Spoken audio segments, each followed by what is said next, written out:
It's time for DarkMatch. Hi, everybody. You just heard Fat Albert here say exactly what time it is. It is time for DarkMatch indeed. It's time for our TNA review episode for the week of whatever fucking day this is. I think it's the 28th. Is that right? No, it's the second of March. So it's the 1st of March. I thought it was the 1st. It is the 1st of March. Well, it's going to air on the 2nd. Who gives a fuck? Yeah, seriously. Right. It's that week. If you can't tell by now, I'm Teefus, your lovable scamp of a host. And with me, as always, is... the Revolverman. And I don't know how I got to be the straight guy here, but I am. And... straight guy in more than one ways. I'm Ironbite! Ironbite Dash. And here is what is the Iron Sheet tweeting now. Today is the Justin Bieber birthday. Also today the nobody give a fuck about. I love how just before that you outed yourself from the closet there, pal. I knew that a while ago. It's so masculine. Wait. We're getting out of homoeroticism, but we're doing the TNA show?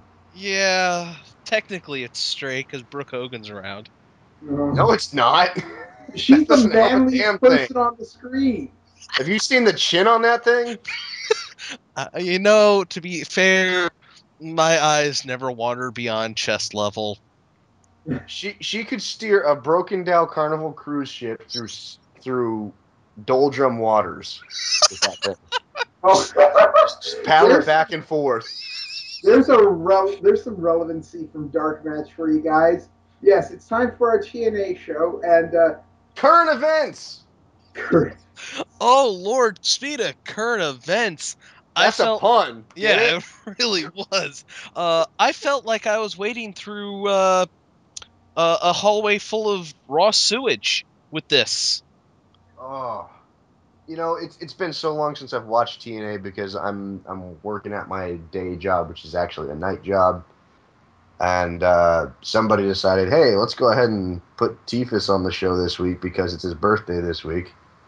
Without asking me before. Birthday. Thank you.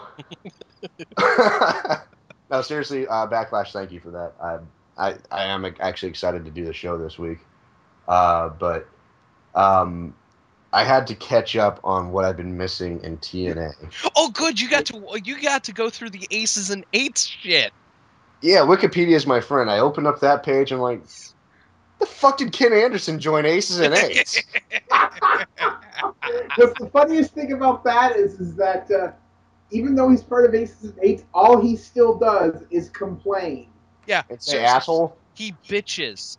Does he have a bitchy asshole? Oh, he's a bitchy asshole. Here's a bit of a recap for Teefus' sake.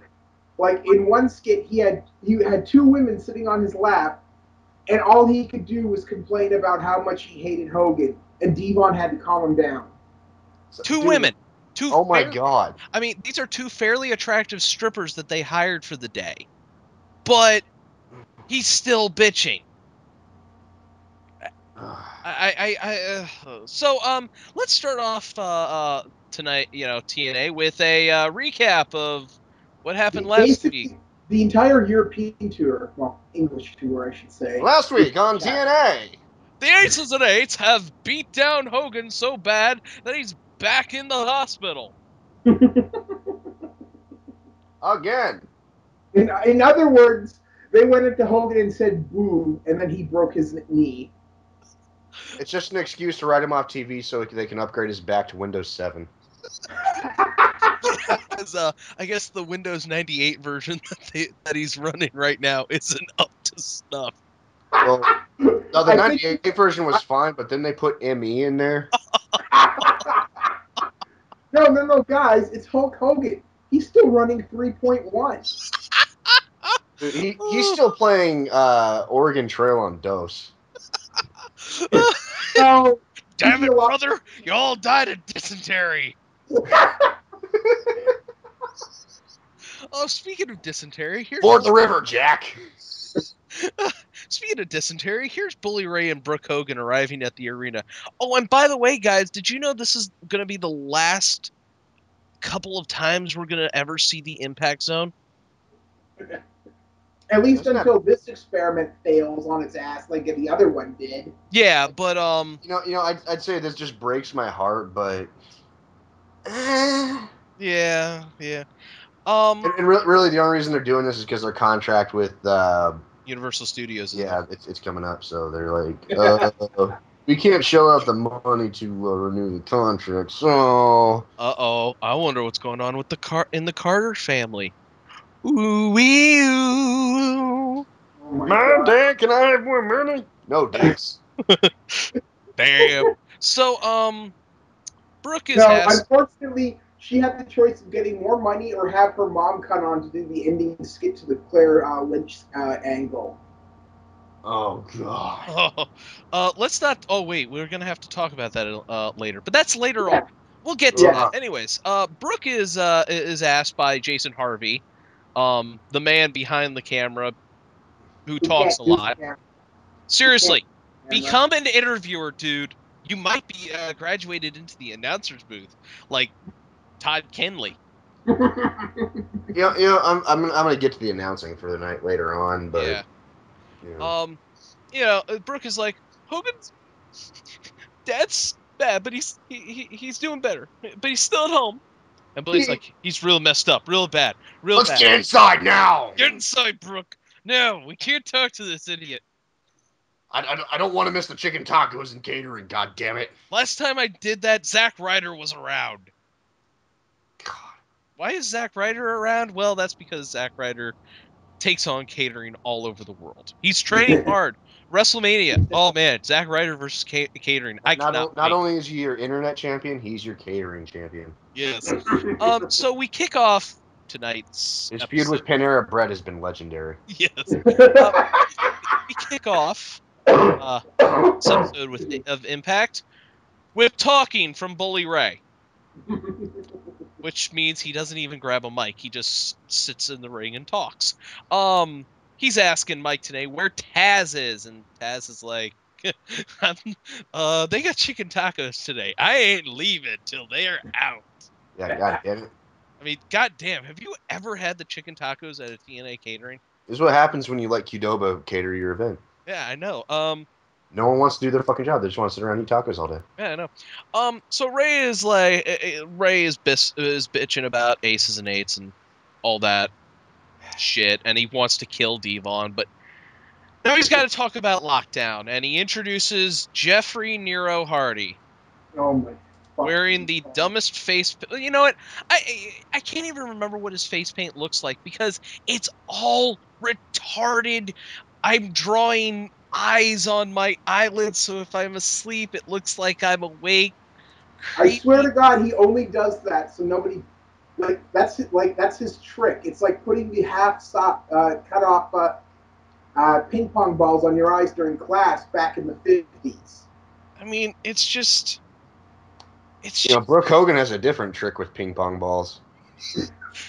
Dude, oh my god. Dude, well, this show ain't going to air, so we can say whatever the hell we want now. Hey, we're on the internet. We don't have censors. That's true. Pop out of the vagina! So out comes Jeff, and Ray's like, hey, you know what? I never thought we'd be standing across each other in the ring again. Why? You're in the same company. And we're getting ready to face each other for the most prestigious championship in the business. The taco catering business? No, he's talking about the TNA World Heavyweight Championship. Yeah, it's the taco catering business. As stupid as that statement was, to be 100% fair, are you really expecting to go say it? We're going to be fighting for about the 6th most prestigious belt in this business. Oh, dude, I think even that's generous. I mean, you got every single belt in WWE. Right. You got most of the belts in Japan. You've got the belts in ROH. You've got the belt. No. I'd say ROH's stock has dropped over the last couple of years. Yeah. You got several belts in Mexico still. Yeah. PWG. We won't talk about Pro Wrestling Guerrilla. Was it CZW? Was that the one? CZW? Yeah, CZW, the backyard fed. But they're the good backyard fed though, right? No, yeah, they're the good factor. If you, Well, I mean, like, what's the other one? Like IEC, something like that. JCB, Juggalo Championship Wrestling. Well, there's Juggalo, but that's like CCW, and then there's another backyard one, and there's Juggalo, which is like partnered up with one of them. I have no clue. Well, the Juggalo fed, it's just the Insane Clown Posse spending insane amounts of money to cater to wrestlers. People on commentary. Well, they make fun of people, then they give them like $50,000 payoffs for one night's work, so the wrestlers aren't exactly crying. Yeah. Okay. Well, which one's the one that Cabana was like champion of for a while there? Colt Cabana? Yeah. Isn't that ROH? No, that was Pro Wrestling. No. He worked with one of the Insane Clown Posse. IWA Mid-South, I think Teefus is talking about. Oh. That's like ICP owns two federations. They run two federations. Oh, you might have to look it up. He was the champion of the one that was actually good, and then there was the other one that was owned by that porn guy. That's a piece of shit. XPW. Okay. Yeah. That's been since like 2003, though. Yeah, but they're still around. Hey, we're really getting off track. I can't even see the track we're supposed to be. Well, I'm sorry, it's such a long list of titles that are more prestigious than the TNA World title. That's true. Anyways, so and we haven't even gotten to the World Series baseball championship. So when are we going to? Or the Stanley Cup, or the Heisman. Ooh, yeah. They're not even in the same sport. So where are we going to place the TV title then? Which TV title? The one Devon has. The one he doesn't defend. The WCW TV title? Anyways. Oh, the Real Talent held that belt. So Ray starts talking about how the fact that he didn't really want to be #1 contender because, we set up all those matches in London and, well, none of that got chosen. But you know what? I'm not sure if I'm the right guy to face you, Jeff. And Jeff is like, it's great to be back in the Impact Zone again. And you know what? I love the fact that Hogan chose you. And then I try to not get sucked into his mind, but it's really fucking hard not to. So you I'm not hear the dubstep blaring in there. Yeah, it really is, and you got to gather your thoughts. But you know what? And then Hardy is like, yeah, we've swung a lot of chairs, climbed a lot of ladders, and broke a lot of tables. Yeah. We gave each other a lot of concussions. But now that and at Lethal Lockdown, they're gonna reinvent their history. How do you reinvent someone's history? It's called revisionist history. They did it because remember now it's Devon who broke up Team 3D. Oh, right.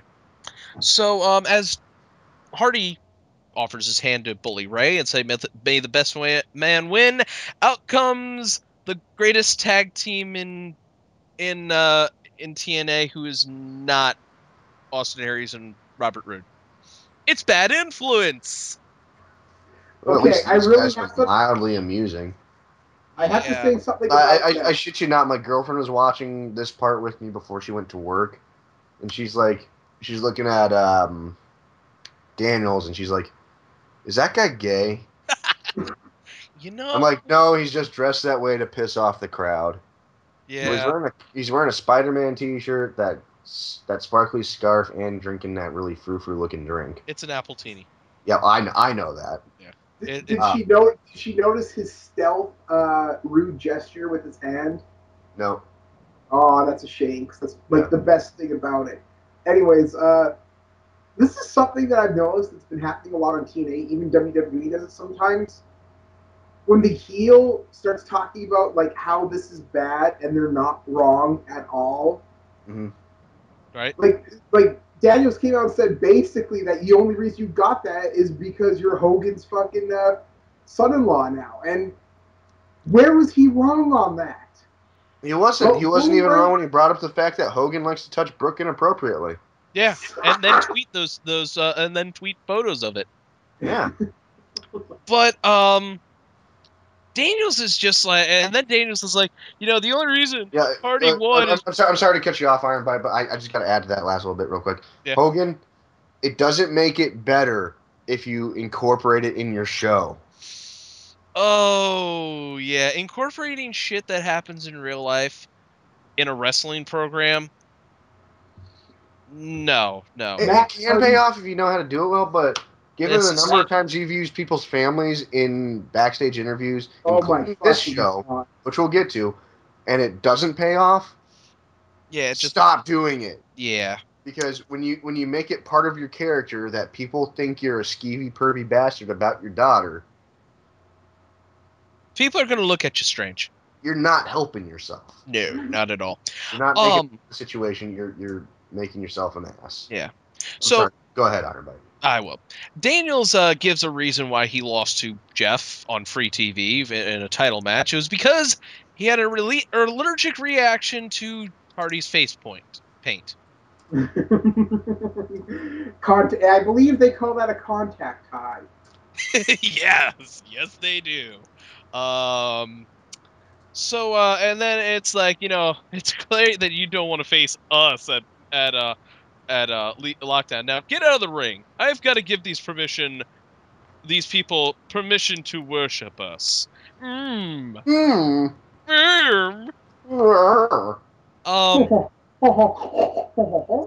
then Bully Ray takes both the microphone and the martini out of Daniel's hands and takes a swig, and Daniel's like, he chugs the whole fucking thing. Yeah, and it's a all that proves is that Bully Ray can deep throat like a son of a bitch. Yeah, he can. And Daniel's just and Bully Ray's like, dude, hey Baldy, real men don't drink freaking apple teenies. And then it's on as Bad Influence gets their asses kicked.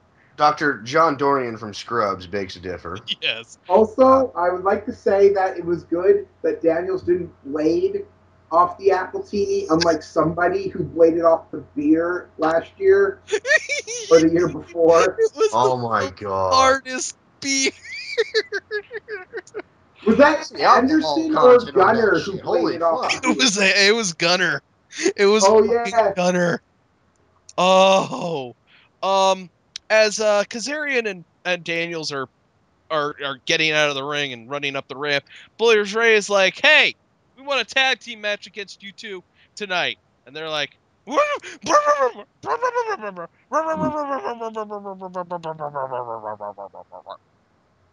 of course they accept.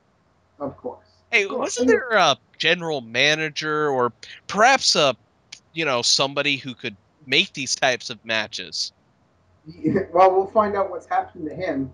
Anyways, coming up next is the teams for Lethal Lockdown are going to be announced. Yeah! Oh, wait, I don't care.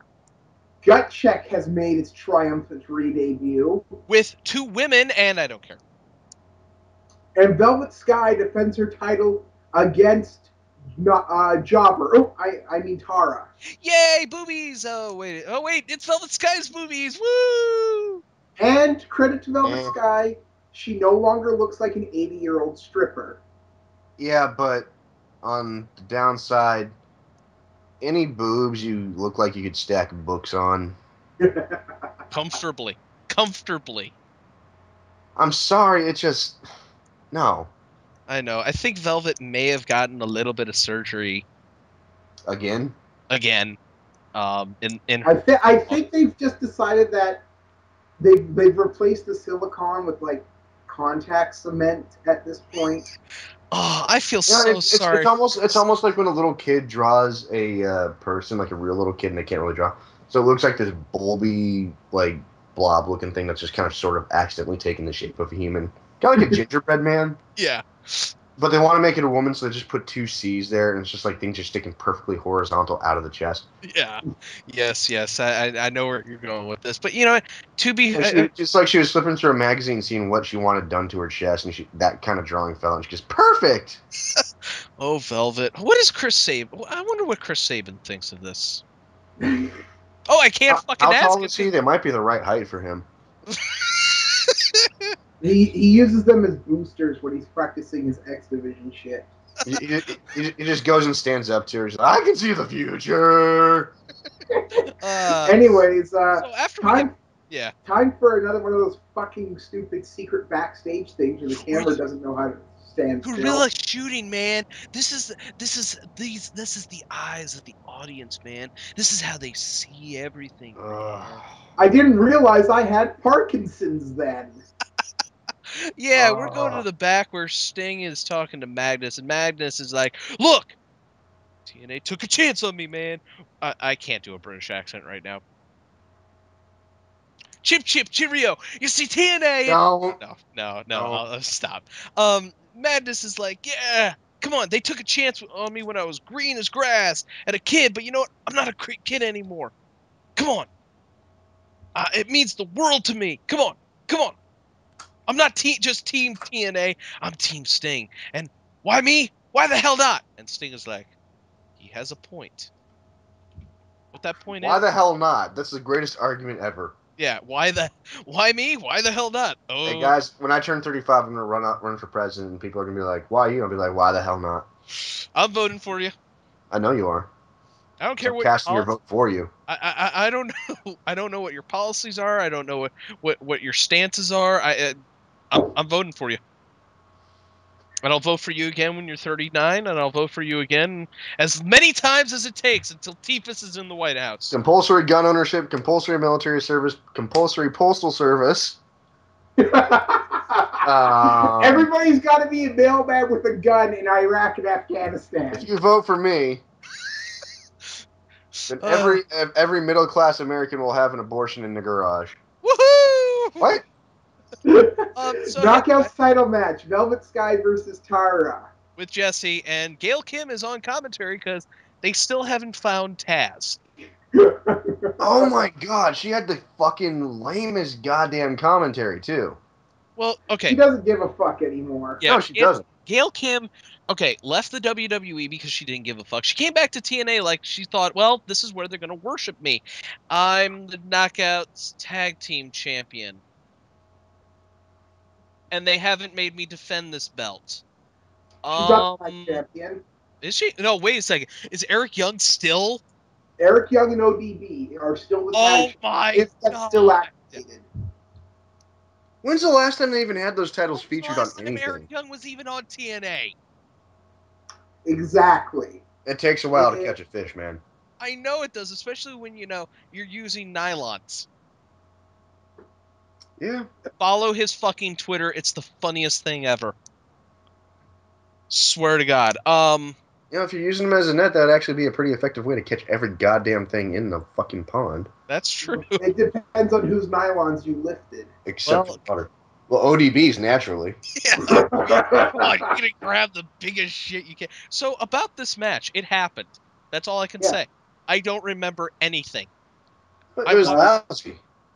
I watched it, and the only thing I really remember is Jesse standing around like a tard. Actually, the thing I remember is Taryn Terrell still doesn't know how to be a ref. Oh my god! You get out of here! You go away! Get out of here! Are you serious? Go away! The minutes of the match? Yeah. Fuck around and ref the fucking match. Also, I believe this has to be a record. I don't think ever since Tara unveiled her Hollywood boyfriend, I don't think she's won a match since. Well, she did win the Knockouts Championship with him. No, she won it. Well, now the question remains. The question remains from that Revolverman. Is she not winning matches because no one cares, or does no one care because she's not winning matches? Dun, dun, dun, dun, dun, dun. I believe that's the question. The answer is neither. No one cares because no one gives a fuck about Jesse Sorensen. It's not Jesse. Is that really his? No, that's not his name. Isn't that? Yes, it is. No, that's the kid who broke his neck. Got his neck broken by Zen. Oh yeah, that's right. Whoever this fucking douchebag is. Anyways, who did a bro off with a fucking Robbie T and Robbie E. Oh, we'll get to the bro. No, that's mean, because those guys are a lot better than this idiot. Which is saying a lot because I hate Rob Ekios. So, and Becky Bayless. Yeah. Well, she's gone, so I don't get. Hey, J Cow. So Velvet wins within your face. And we go to the back where the greatest thing in TNA, Austin Aries is arguing with the other greatest thing in TNA. Before we move on, I mean, we got to comment on this. I mean, there was so much repositioning throughout this entire match for no goddamn reason. Every single spot. The only person in this match that did not need to reposition herself constantly was Tara. Yeah. And Gail Kim on commentary. I'm sorry, Gail, you are not as good as you think you are. Well, outside of kayfabe, you are not. Here's the thing, Gail Kim. There's a reason you were never that big in WWE. It's because you cannot work a goddamn microphone. There's that, and the fact that Gail Kim, this whole evil bitch shit that she's going through, which is, by the way, the default heel character in TNA. No, that's female. That's the default female character, dude. Yeah, okay. The faces are evil bitches too. Yeah, that's true. I mean, remember for the longest time, the beautiful people were still around when they were faces. Instead of face and heel, women in TNA are either bitches or lesbians, and sometimes they make them tweeners. You know, bitches with a full lesbian accent to it. I miss Winter as well. But no, they never paid off her time travel angle. Nobody misses Angelina though. No. Good fucking lord. I hear she's appearing in the next season of One Piece. Is she really? I don't know. Probably not. But you believed it. Yeah, I did believe it.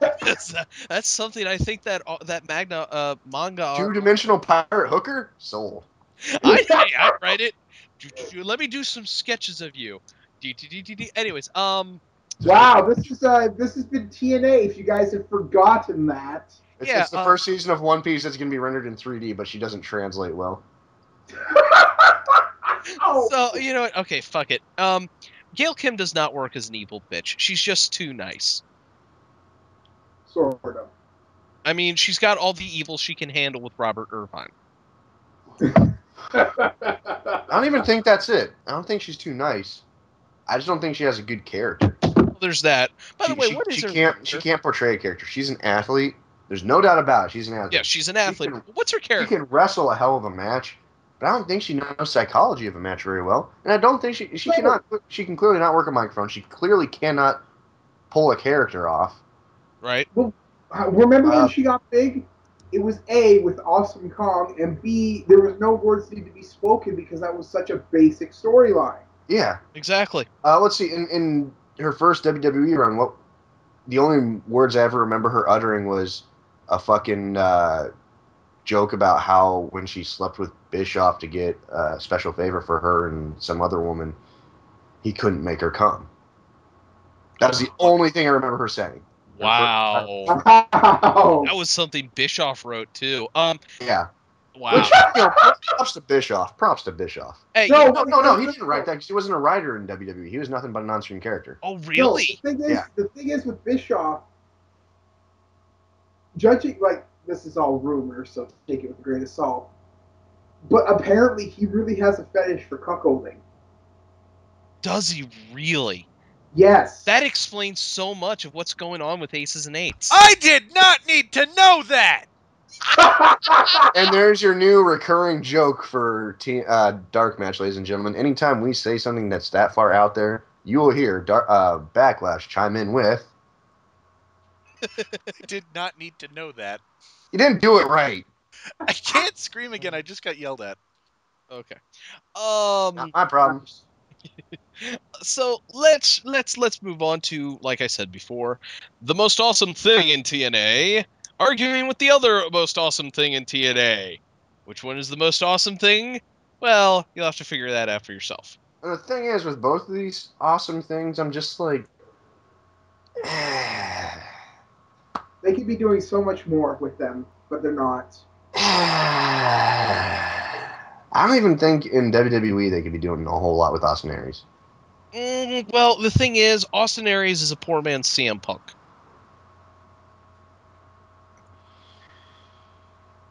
It's what he has always been. I've noticed that he's been a. I've been saying that since the beginning. I mean, he is I mean, no offense to anybody here who happens to be Austin Aries' biggest fan in the whole wide world. But Austin Aries is a poor man's CM Punk. Doesn't matter what character he's doing. Doesn't matter what persona he's portraying. He's a poor man's CM Punk. It's like if Macklemore you told Macklemore to go out and buy you a fucking CM Punk action figure, he'd come back with an Austin Aries action figure. Exactly. I mean, it's not to say that a poor man's CM Punk is still better than a rich man's John Cena. Okay. But you gotta give Cena props. Come on, man. Yeah, I will. But the thing is, it's still a poor man's CM Punk. We hear it every Monday. We see it every Monday. And Friday. And Friday. And Saturdays sometimes. And sometimes Sundays. Yeah. So we see. And Wednesdays. And anytime we get bored while we're surfing the web. Yeah, exactly. So watching Austin Aries try to be CM Punk is just boring. But when he's arguing with Bobby Roode, it's like, hey, this is actually entertaining. And that's all he does. He argues with Bobby Roode. So we've got the poor man's CM Punk with what would Bobby Roode be? I don't want to say poor man's Austin. He's the poor man's JBL. I wouldn't even say okay. We'll go with the poor man's CM Punk with the poor man's JBL, and they're being the poor man's Team Hell No. No, Team Hell No is the poor man's them. Team Hell No fucking sucks. Get off my show. Yeah, we'll get into that when we have a WWE show. I'm just tomorrow night. Yeah, tomorrow night. Same bad time, same bad website. Blip is not a bad website. Yes, it is. Oh, okay. So apparently, they're over the phone, and Austin Aries decides to have this on speaker. So Roode can break the news that they're going to have to defend the belts at Lockdown against Chavo and Hernandez and Bad Influence in a three-way. A three-way match. Yeah. With the size of the ring in TNA, which is kind of a small ring, at least compared to the WWE standard, in that fucking chicken coop they call a cage. Yeah. Does TNA not know that you need space to wrestle in? No, they don't. Aries is like, hey, you don't got to worry about that, because I could beat all those guys by myself. And that's when Chavo and Hernandez walks in. And the Eddie Memorial Tour, get their tag team name right. Right. The Eddie Memorial Tour walks up and, hey, you know what? Aries, you shouldn't be worrying about photo shoots, because you should be worrying about your match today. So Aries is like, I don't have a match today, but yeah, but you just said you could beat anybody. And you know what? Do you think you could beat me? I'm Chavo. By the way, Eddie, I love you. And it was just, speaking of poor man versions, Chavo is clearly the poor man's Eddie Guerrero, and Hernandez has to be poor man's Conan. Yeah, literally. Oh my god. Which is sad, because they used to have Conan. I was just about to say, remember when Conan was managing Hernandez and LAX in general? Yeah. And then he was in a wheelchair. And then Homicide went insane. And somehow went insane.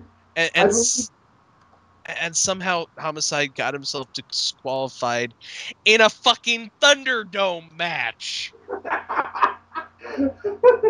No contest in the cage.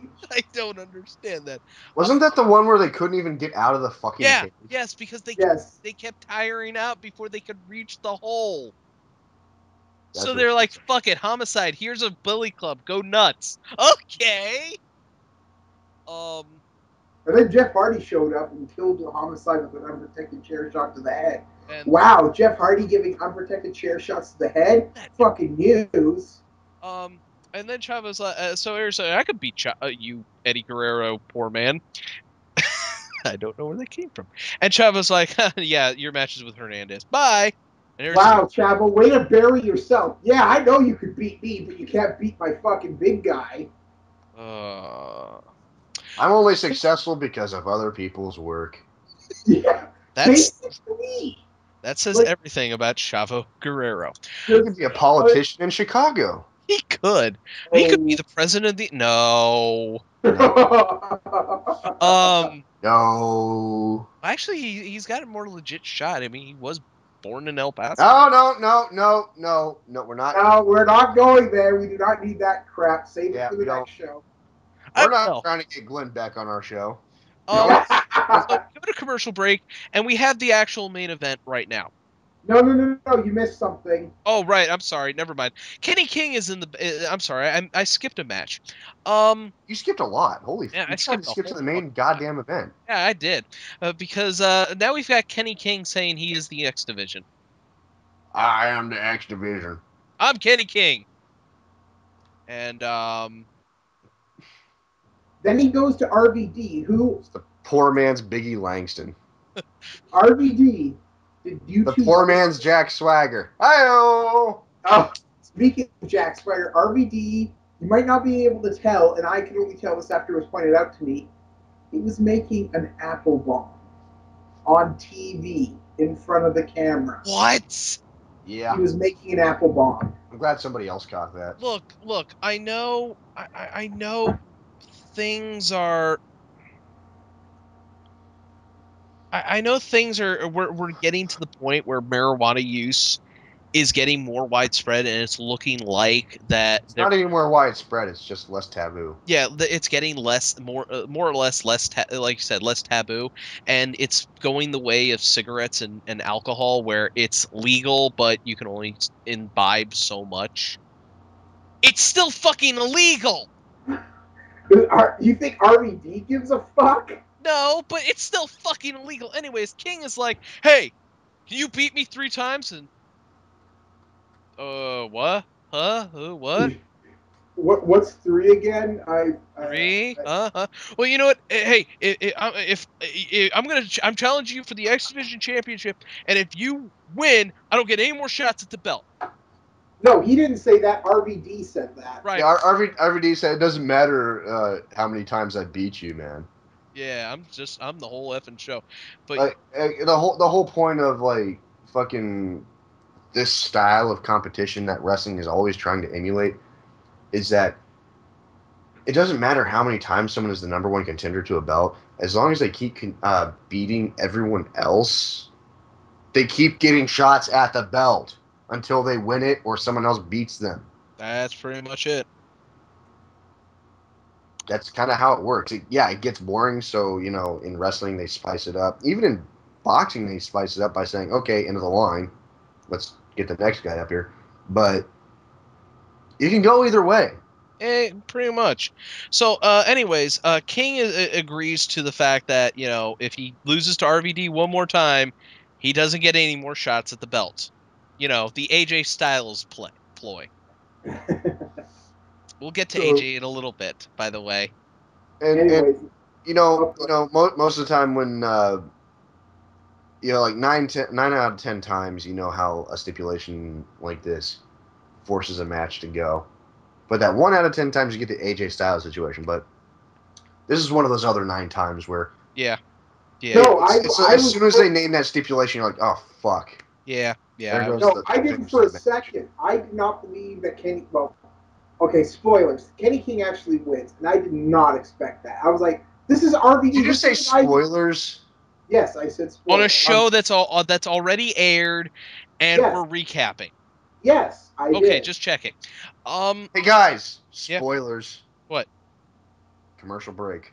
Yeah. Hey, guys, spoilers. There's a spoiler on my car.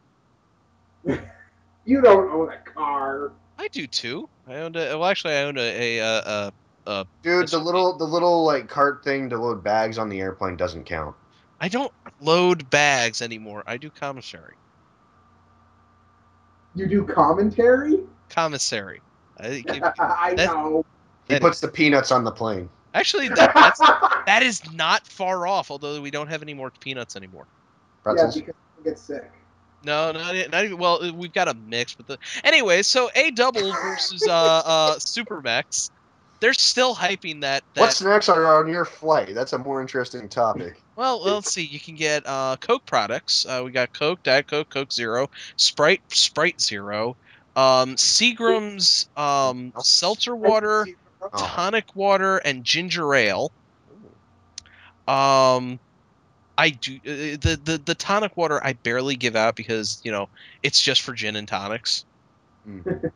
So stewardess? No, I'm the commissary agent. I don't know any safety regulations. Hey, A double versus Supermax. And Taz. When that plane goes down, do not look to Ironbite, ladies and gentlemen. No, don't look at me. I didn't. I stole all your flotation devices. I built a fort. I live. You die. Actually, my womb of seat cushions will protect me. You all can go fuck yourselves. Taz is back, by the way. I don't know why. He finally. He walks in. He walks in and they're like, hey, where are you even? Well, none of your fucking business. What do you care where I've been? Whoa, it's only your fucking job to be here when we're doing a show. No. My job is to work with the aces and eights. I don't work with anybody else. So I have the ironclad contract, which I stole from Big Show. I have an ironclad contract. You know what? Nobody has ever disputed the fact that you can join any faction that you want. Notice how Bischoff and Garrett and Briscoe have not been fired yet. Notice how no one in Aces and Eights has been fired. Exactly. Well, this is what I don't. In the kayfabe, they're not even part of TNA. Yes, they are. A biker gang that invades their shows. Except they were all already under contract. No. Before they won that right, they weren't under a contract. So yeah, fuck this. No, Devon was. Well, yeah, but his contract. But Devon. In kayfabe, the Aces and Eights angle started before Devon even was stripped of the title the first time. So technically, the very first Aces and Eights people were literally just thugs from the street who decided, let's go knock over the wrestling show. Yeah. Well, we're here at Universal City. We're like, hey, you want to go? Do you want to go to the Harry Potter ride? Nah, let's go knock over the wrestling. All right, let's do that. I know you don't have to pay to get in, but you think they'd have some security at the Impact Zone. So Taz is back and he's like, none of your fucking business. I work with the Aces and Eights. Whoa. We were just asking where you were. Tanae, you shut up. You're getting on my last nerve. All throughout the show, I'm pretty sure Taz was just fucking shitting on the other guys. I think he's legitimately does not like those two. I don't think he cares. That's the thing. Anytime any of these people are just acting like total dicks to everyone for no fucking reason, it's because they don't give a shit anymore. They're done. I believe it. I mean, speaking of people we don't give a shit, Austin Aries is in the ring with Hernandez, and Mike Tenay is still putting over those stupid fucking nicknames he gives everybody. Supermex. I still don't get what the hell Super Mex is supposed to mean. I don't either. Like, is he a Super Mexican? Which is stupid because he's a fucking American. Is he from Puerto Rico? No, he was born in El Paso, Texas. Oh my god. That's why that was the thing. No one they claim is Mexican on the show is actually Mexican. Remember Mexican American? The Mexican faction with no Mexicans, but a Canadian? Oh, good lord, seriously? Yeah, they had a Puerto Canadian on there. Yeah. Oh my fucking god. So this match happens. I mean, it was okay, because Austin Aries, yes, is a poor man CM Punk, but is a decent wrestler. Yeah, but Hernandez is such a stiff nowadays. Yeah, I know. And every time, even though it's just a fake out spot, I shudder when he goes for the border toss. Because it's become just the fuck your neck move. Yeah, every time he even attempts it, I kind of cringe a little bit. I'm like, is this the time he's going to kill somebody with it? Never forget that one time he did it to Magnus a couple years ago, and oh my god. Yeah. Wasn't it over a year before Magnus got back in the ring? Yeah. And then he immediately was dumped by Aces and Eights. And spent another couple months out. TNA! We don't have... Wait, Magnus was in Aces and Eights? No, Magnus is not in... No, he got fucked over by Aces and Eights because... okay, that's right, Yeah. Oh my god. Apparently, one of Hernandez's moves is called the Get Off Me shoulder block. Okay. At least that's what my results are saying. That's a stupid name for it. If it's a shoulder block, then you're not getting the guy. The guy was never on you to begin with. Yeah, I was like, the fuck? Anyway, so the finish is that Ares whips up the chain from his trunks and smokes Hernandez with it, and it's the wimpiest looking chain. It's It's like one of those chains you see. It's not even a Bully Ray wallet chain. It's just. No. It's a chain made out of licorice. Yeah, exactly. And he puts it in Hernandez's tights. I actually kind of like that. Oh, by the way, Hernandez is not wearing jorts for this match for whatever reason. He's wearing tights. Probably just for this spot.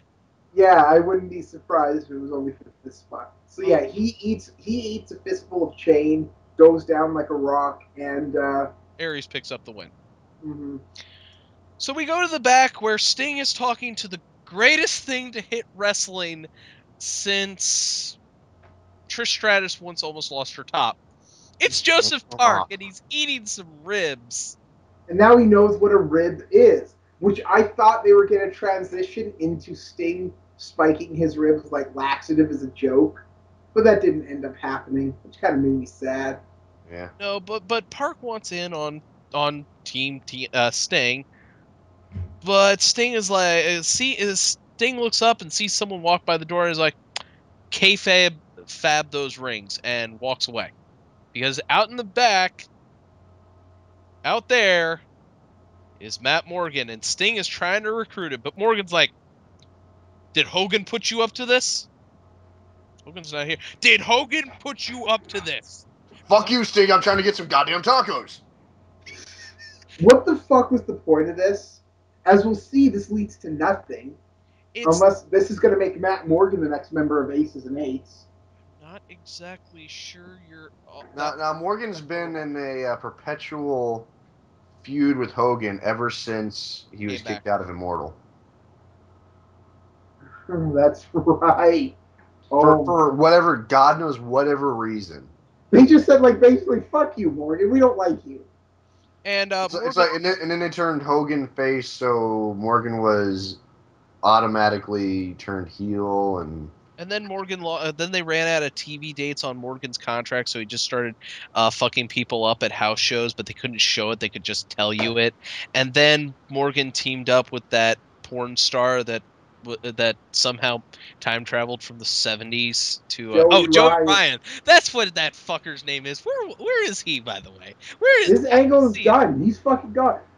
Gut check. Gut check is officially TNA's side word for failure. Oh wait, name me one person from Gut check who's still on TNA.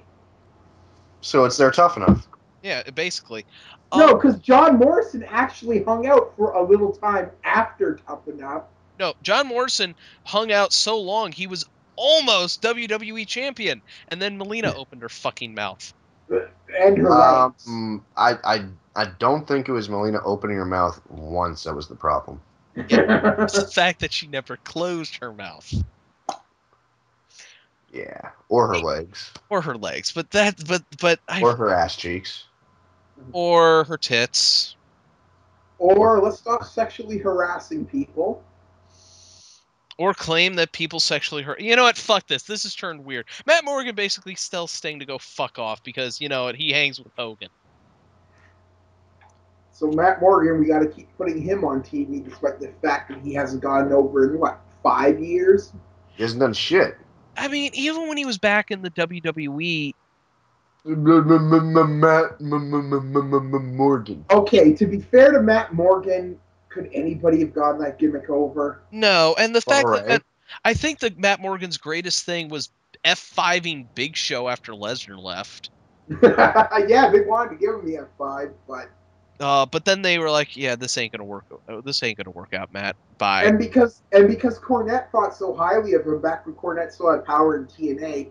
He was brought in there, and then they just kept him around even after Cornette left, which that stunned me. I thought he was fucked after Cornette left for good, but... You know, I just don't understand why some people stay in TNA after when their contracts run out. Why is Matt Morgan still in this place?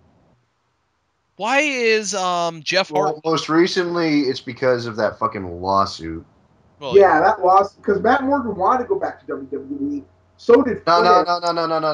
That's what those guys told people to perpetuate the story and get attention. Oh, okay. What they were doing. But yeah, Flair, like Flair's like, fuck you guys. Here's an interesting bit of trivia. At the height of the lawsuit, when Flair was completely stuck and couldn't go to WWE, and was really pissed at TNA for it, they asked him to do a thing at that Hall of Fame thing for Sting. And he said, is that brass balls, or is that just flat not having a clue? That's not having a clue. That's not knowing your legal department is embroiled in a massive lawsuit involving the guy you're talking to. Yeah. These are things you should know. Anyways, up next is the TNA X Division Championship on free TV. The whole effing show, Rob Van Dam versus Kenny King, and as we said, Kenny King wins. And this it was either the previous match or this match. I can't remember which one it was. But again, fucking Mike Tenay did something that pisses me off every time he does it. You can hear the guys talking in the ring, calling spots. He called an audible. No, this was this one.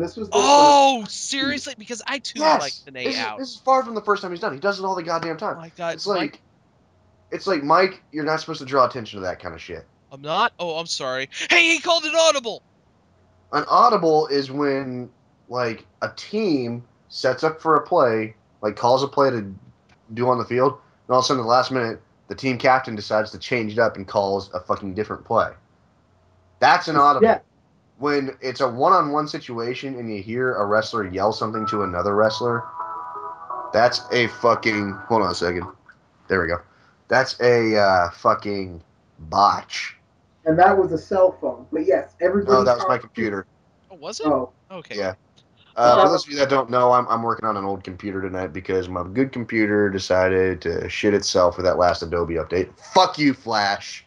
Fuck Flash. I hope HTML5 kills Flash. I had to do a full system restore, and hopefully that got rid of the fucking partition in my hard drive where I couldn't find 2/3 of my hard drive. Yeah, seriously. Going back, just today, you've been doing this for 23 years. Why now, all of a sudden, Mike Tenay fucking sucks? TNA. You know what? That's the best explanation I'll ever get. So getting back to the actual meat of the match, I thought it was pretty good. There was a botch at the end, though. There was a botch at the end. I don't know who botched it. I'm suspecting RVD because he's a dick, an idiot, and a stoner. But the finish was supposed to be that RVD would go for one of his high fly moves, like a splash or something, 450, I think. And Kenny King sort of caught it and it spun him into a pin. And that was supposed to be the finish. But then, Hebner just stops counting, and he does that. His shoulders aren't pinned down thing. And they have to break it up, and Kenny hits the Royal Flush and gets the win there. Yeah. Which is nice, because it looks like he just killed RVD after that. But why would you do that? Because Hebner is a fucking dick. Okay? He really is. I mean, Earl Hebner has to be the most dickish person in wrestling ever. He was the catalyst for the fucking Montreal screw job. All right? This is a man who will take orders and will literally go out there and do them to the T. So if somebody's in his ear going, make RVD look strong, he will make RVD look strong, even though the finish is, after he fucks up the 450, he loses. Oh my god. So, like I said, at least it ended with, it didn't end with shenanigans, just fucking King getting up, killing RVD with the Royal Flush. By the way, RVD did kind of dead weight King. What a fucking shocker. But yeah. He did. But so. But I was surprised Kenny King won. I have to say there is that. I mean, because RVD has gone on record as saying he doesn't want to put the new guys over. Yeah, RVD is being a massive, massive dick about shit. I mean, honestly, I've really never forgiven him. Not when he got caught with pot and lost both his titles. That was like stupid. But when he just started making jokes about it. Yeah. Like how little. If you don't care, why the fuck should they care about you? Like, don't be speaking when you're reading. Oh my god, you fucking prick! And you have. How much talent did TNA bury, not pick up, or just not push, in order to cater to your stoner ECW ass? A lot. I mean, even the WWE got, it got pissed at him and it was like, yeah, done. So we go to the back where Sting is with Kurt Angle, and Kurt Angle's like, hey, can I? So Sting's like, hey, Kurt, want to go over the list of guys I got for Team TNA? No, Kurt Angle asks him. Sorry, I'm reading wrong. My reading comprehension, guys.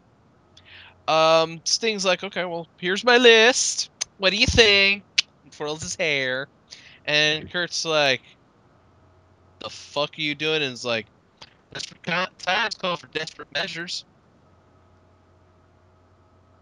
Yeah. Ooh, surprise. There's a surprise there. Who did Sting get? Who's pissed off? Anyways, so the announcers are talking about the beatdown on Hogan last week, and Todd's like, well, there's no proof. We just found him in the back. Yeah. Which as stupid as that sounds, that's believable. I believe that Aces and Eights was going to tool Hogan up, but they just found him like he slipped and fell on his back and was just done. Yeah, I can honestly imagine, Devon and everybody's like, yeah, we before this match even happens, we got to tool Hogan up, okay? All right, guys, let's go get him. Oh shit. He did it to. He's already done it to himself. All right, guys, that's great. Let's go get some tacos. Let's get some tacos in London. I'm sure we'll find a good place there. Hey man, don't be dissing London tacos. Hey man, wasn't planning on it. Hey, these taste like horse. Oh. Shazing. Anyways, current events, ladies and gentlemen. And so they show a photo of Hogan after the surgery, and Taz's like, that's Photoshop. What? All right, fuck it, whatever. Out comes Aces and Eights, and Devon's like, hey, Sting, do you actually believe that you can take on Aces and Eights? Because what happened at every fucking turn. Yeah. So here's our team. By the way, it's Doc, Knox, Anderson, Bischoff, and myself as team. Oh, there's a dream team to run the fuck away from. Oh yeah, I'm Eric Bischoff and Ken Anderson are coming to kick your ass, team. Yeah. So you're gonna just be leading your team to center, and out comes Sting, and it's like, hey, you want me to testify? Because I'm about to start some puns. Because my first teammate gets a killer response because he is a killer. Great. He was a killer 4.5 years ago. It's Samoa Joe. Samoan. Yeah, with his with his mohawk, and then Sting's like, I'm real sorry about my next teammate. Devon's like, sorry about what, you miserable moron? And then it's James Storm. I wonder if that was a shoot line. I wonder if that was just Devon starting to lose it all. The punch thing was breaking out. It has to be because, yeah.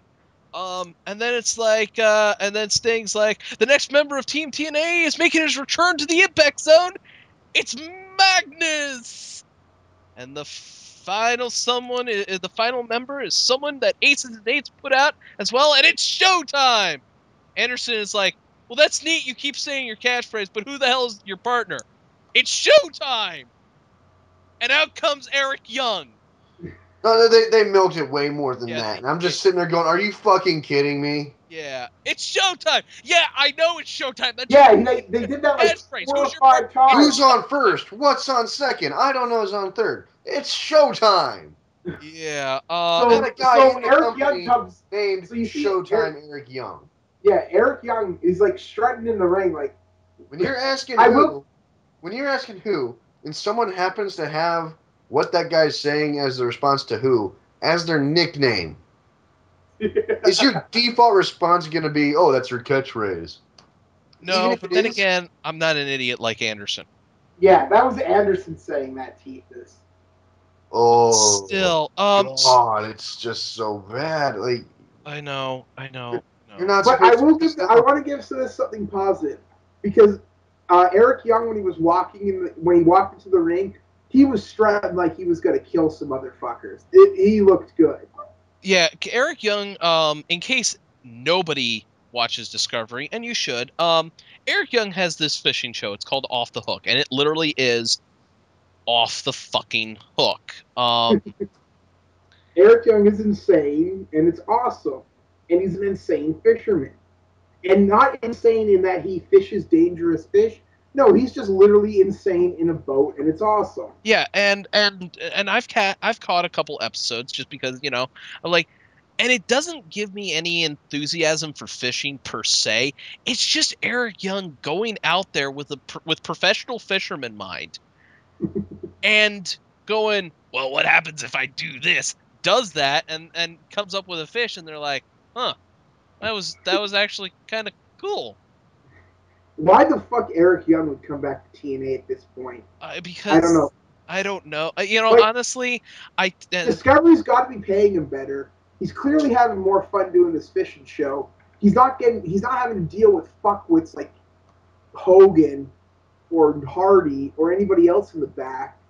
Well, the way I see it is the only reason Eric Young came back to TNA is they have his soul. They have his soul, and he's trying to get it back.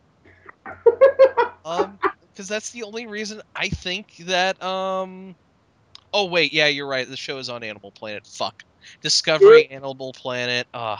It's all part of that same family, and it's still better than Spike and TNA and Esquire. Speaking of fucking TNA, we missed this a couple times. Fucking jacking off Bellator constantly. Oh my god. I watch this shit online. So I don't have to deal with the fucking Bellator shit if I don't have to, but good lord. Where did Bellator come from, and why does Spike think it's going to be the next Ultimate Fighter? Because they don't have anything else. That's true. So we go to the Strikeforce. No, they got to deal with the Seath show, which I love because you know how recently, like before this week and last, it was all about King Mo. King Mo. They had King Mo on TNA. They put him on a pay-per-view for Christ's sakes. Yeah. King Mo got fucking destroyed in his semi-title in his fight for the #1 contendership match. Did he really? Yes, he did. Good. Apparently, I guess UFC can get away with this because they literally do have the best people in the world fighting for them. But I've noticed that every other MMA company seems to forget this isn't wrestling; it's a shoot. So when you put everything behind one person and he gets knocked the fuck out, it's kind of it. Because remember that one company that NBC was backing for a while that had Kimbo Slice, and Kimbo Slice was fucking devastated by that guy nobody who can remember his name was. He's just the guy who killed Kimbo Slice dead.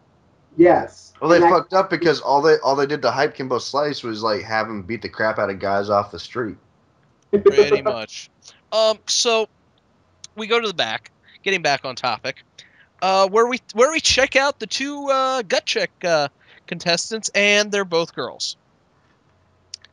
And they will never be seen again after this week because it's gut check. No. After next week, you mean? No, that's right. We got to have that stupid. Oh, we got to decide who the person is. Well, TNA has actually done something interesting with gut check, and I'm actually for this. Instead of having the gut check contestants fight random people on the roster, they fight each other. Which, in my mind, is basically is a better use of showing off the people, because I know what Magnus can do. I know what Tara can do. What can these two do? And also, if you have one of them actually beat a guy on the roster and then turn out to be utter crap, rather than get a contract, you don't cheapen your talent. Yeah, exactly. So we start off with Puerto Rican Ivelsi Felez. No, really, Ironbite. I cannot pronounce. You know who she is, right? No, I do not. She was on Tough Enough, this most recent season of it. Oh, one hosted by Austin. The one I didn't watch because it's actually pretty good. Well, you know what? She's trained by Carlos Colon. Yep, Colon. So yeah, I guess she's got to be good. I'm gonna go for the shit out of you. Wow. Apparently, she was homeless on the street. All right, we need to hurry this up. But yeah, it's Ivelisse Velez versus Le Tapa, and yeah. By the way, Le Tapa is the niece of the Barbarian. Yeah. So we've got that going. This match was decent. It was actually a decent match. It was better than the fucking knockouts match we had earlier. Which is saying a lot. Since we got all night though, it was no contest who they were trying to promote as the one watching this match, therefore giving away who was gonna win. Because throughout the night they had ads for it's later tonight. You see Ivelisse Velez and Gut Check. Don't make another girl. Yeah. Velez wins with a hanging guillotine. Yes, and Final Fantasy Tactics wins the match. Seriously? Well, look at the name and look how close it is to the setting of Final Fantasy Tactics. That was not lost on people. Get out of my call. Oh, fuck you. Get out of my call. I'm gonna finish the show myself. Yeah.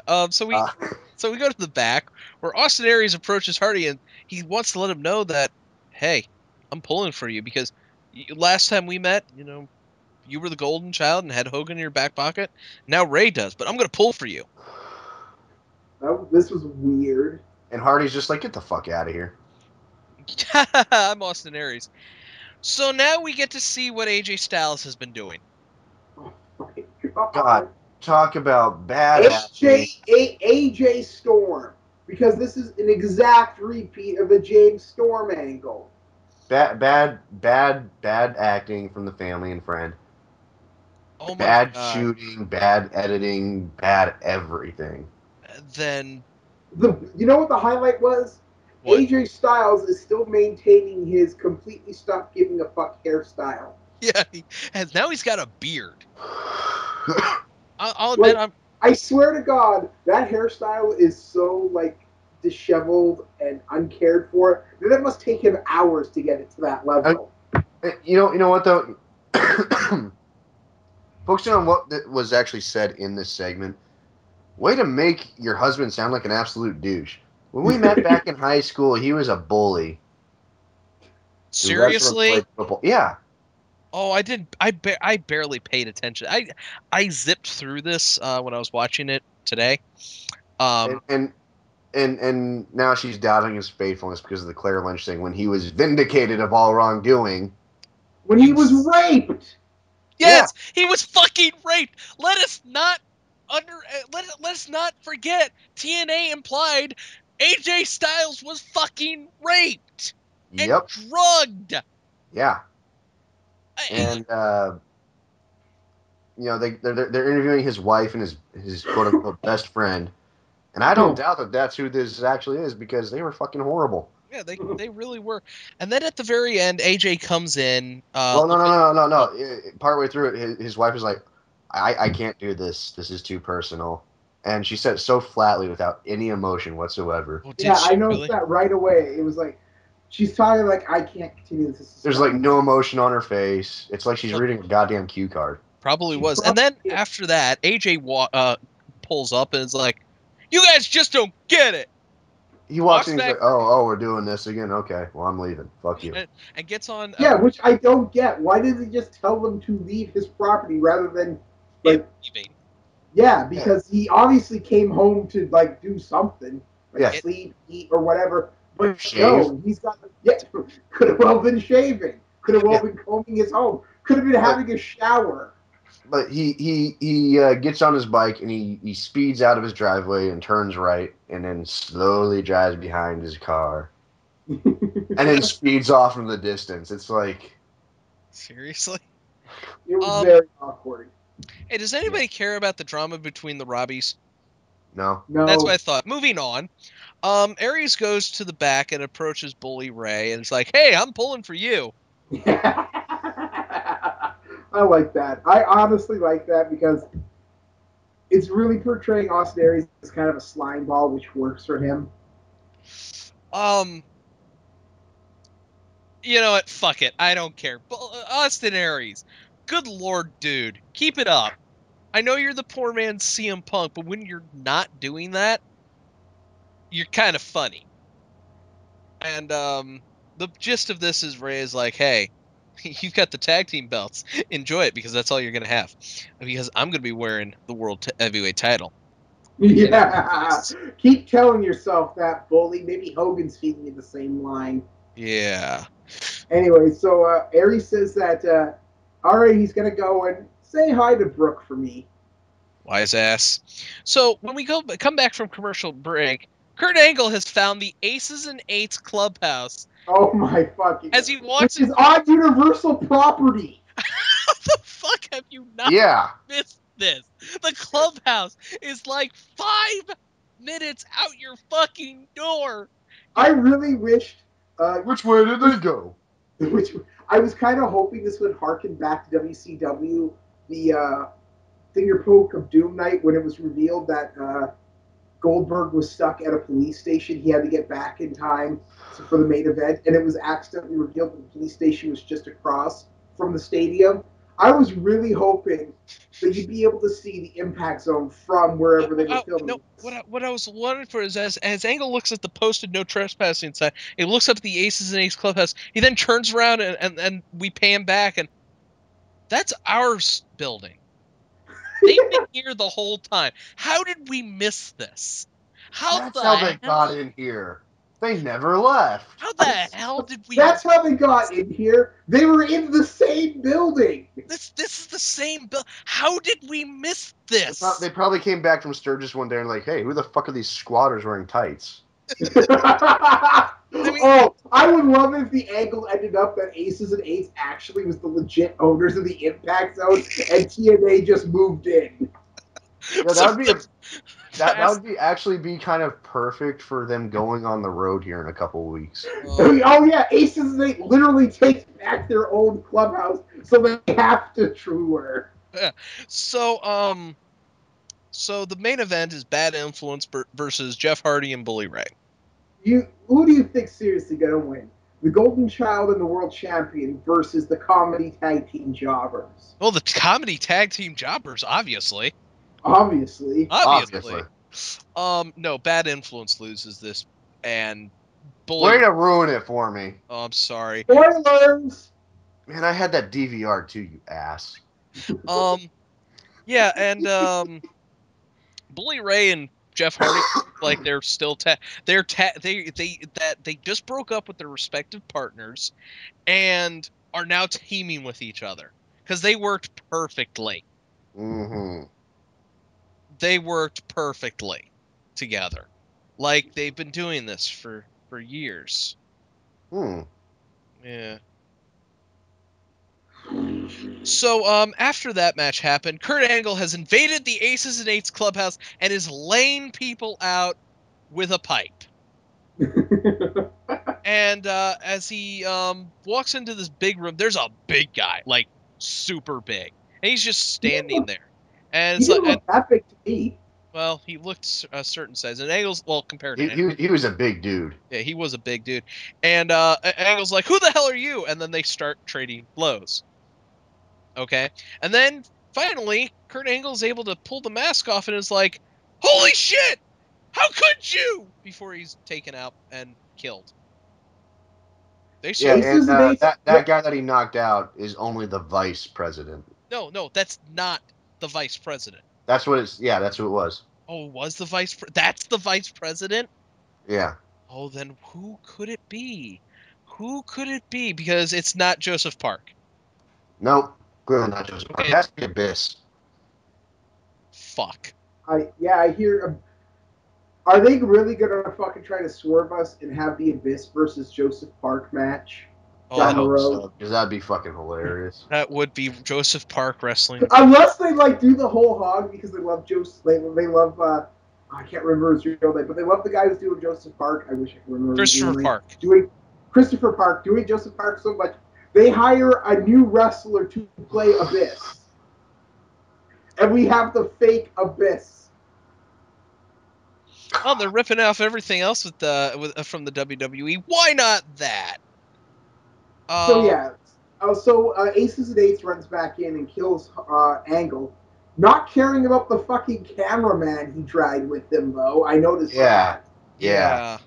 It's like, let's just leave the cameraman standing who could just jump over the table and pan down, but he doesn't because it's Jason Hervey and he doesn't know how to use a camera.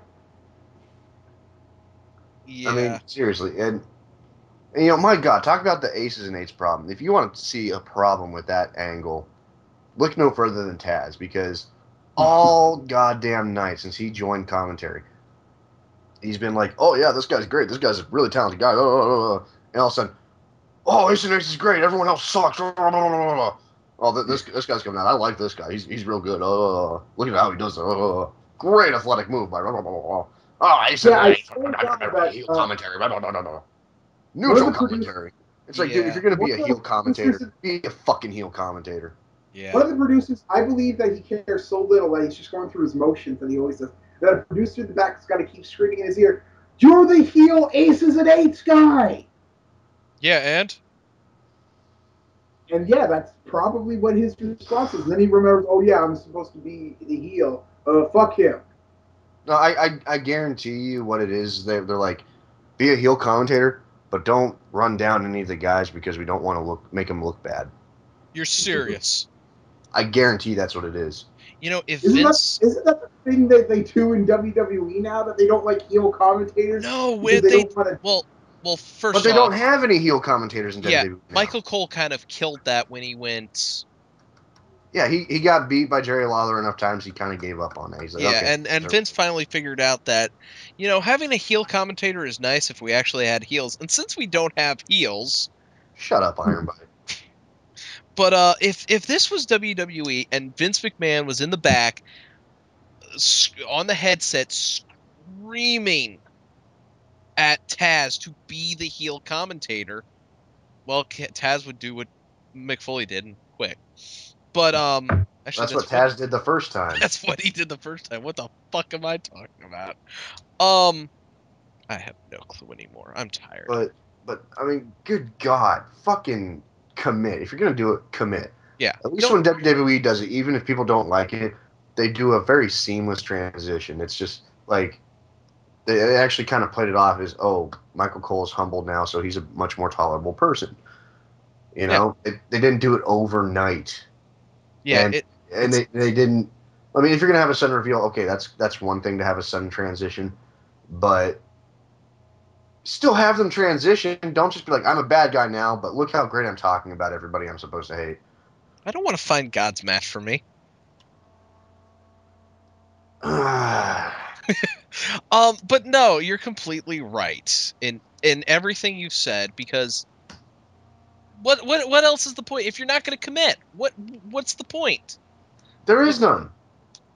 Then it just makes you sound like you really, really are a really, really big fan of this one group. I mean, seriously, let's going back to the show. The matches range from to okay, yeah, good match, and the character development is still shit. It is still shit. You got guys being excessively stupid, still being given the microphone to be excessively stupid, when they got someone next to them who in character is supposed to be way more smart than them that could be talking for them instead. And they're still going with, like, fucking Anderson's like, yeah, that's your catchphrase, I know that, but who's on your team? 4 fucking times in a row. When you got a guy named Showtime on the fucking roster that, oh, your stable fucking picked a fight with. Yeah. You got Knockouts still having Blandy McBlanderson characters of, hey, sex appeal, and, Yeah. oh, this girl's a bitch, so don't cheer for her. Yeah. And that's like the sum of all they say. That's it. You got commentary not knowing how to be a fucking healer face commentator and not knowing how to fucking not draw attention to fucking mistakes in the ring. And this is an edited show. This is not live TV. No, they're not live anymore. They still say Impact Live, but they're not. They haven't been live since. Are they seriously? They're not live anymore? I thought they were still doing a live show. No. Sometimes they're live, but this one was not. No, this is edited. They just never stopped doing the Impact Live hashtag in the corner there because they're lazy. Oh my god! And you got, oh, we're at some unknown location, Universal property sign right in the fucking shot, and clearly they're half-assing everything. I mean, this is like high school drama production quality shit, and these are mistakes you can only excuse for a high school drama production because they don't have the funds or the means to do anything better. Well, speaking of things that they don't have the means to do anything better, what gets more screen time than Jay Lethal? Are we still doing Jay Lethal? Yeah. God. We're still doing Jay Lethal. Just like TNA's ability to put on a good show, our game has not evolved in 3 years.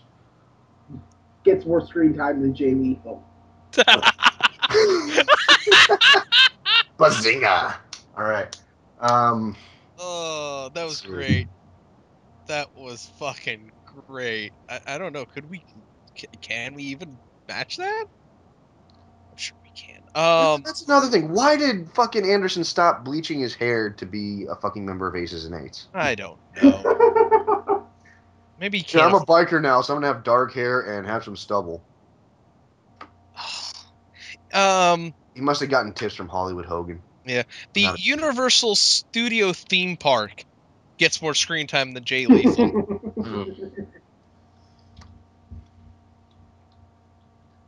Fucking AJ Styles' like inability to ride a motorcycle. It's more screen time than Jay Lethal. How do I go forward again? I really have to mention fuck. This just kind of reminds me of it.